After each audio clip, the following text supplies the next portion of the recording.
తన కొంపను పట్టించుకొని పెద్ద మనిషి ఊర్లో వారికి సుద్దులు చెప్పడానికి వచ్చాడట. తన దేశంలో జాత్యహంకారం, గన్ కల్చర్, హత్యలు, లైంగిక దోపిడీల గురించి మాట్లాడదు అమెరికా. కానీ ఇతర దేశాల్లో ఏదో జరిగిపోతుంది, హంగామా చేస్తుంది. భారత్లో మత స్వేచ్ఛ మరింత దిగజారిందని ఆందోళన కలిగించే జాబితాలో చేర్చాలని సిఫారసు చేసింది యుఎస్సిఐఆర్ఎఫ్. పైగా భారత ఇంటెలిజెన్స్ సంస్థ రాతో పాటు ఆర్ఎస్ఎస్లను నియంత్రించాలంటూ కోరింది. ఈ నివేదిక పక్షపాతం, రాజకీయ దురుద్దేశంతో కూడిందని మండిపడింది భారత్. పైగా అమెరికాలో భారతీయులపై పెరిగిపోతున్న అసహనం, బెదిరింపుల సంగతేంటని నిలదీసింది. ప్రపంచంలో ఎక్కడ ఏం జరిగినా తెలుసుకునే ప్రయత్నం చేస్తుంది అమెరికా. ఇతర దేశాల అంతరంగిక విషయాల్లో తలదూర్చడం అంటే ఎక్కడ లేని ఆసక్తి.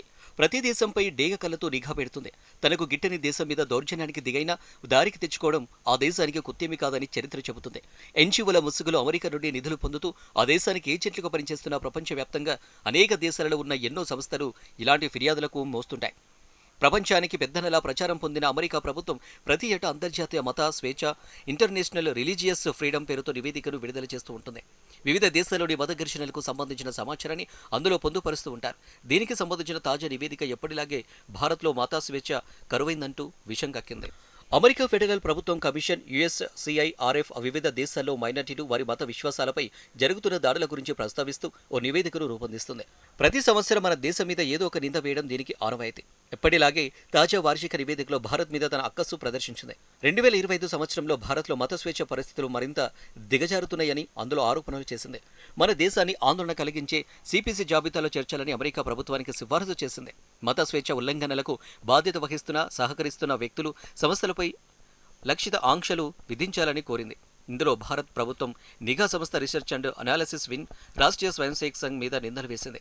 ఈ సంస్థల ఆస్తులను స్తంభింపజేయాలని, ఆయా వ్యక్తులు, సంస్థల ప్రతినిధులు అమెరికాలోకి ప్రవేశించకుండా నిరోధించాలని సూచించింది. భారత ప్రభుత్వం మతపరమైన మైనారిటీ వర్గాలను, వారి ఆరాధన స్థలాలను లక్ష్యంగా చేసుకుని కొత్త చట్టాలను తీసుకురావడంతో మత స్వేచ్ఛ పరిస్థితులు క్షీణించాయని నివేదిక పేర్కొంది. అనేక రాష్ట్రాలు మత మార్పిడి నిరోధక చట్టాలను కఠినతరం చేస్తూ భారీ జైలు శిక్షలను చేర్చడానికి ప్రయత్నించాలని ఆరోపించింది. మైనార్టీ వర్గాలపై జరుగుతున్న దాడులను చూసి చూడనట్టు వదిలేశారని ఆ నివేదిక పేర్కొంది.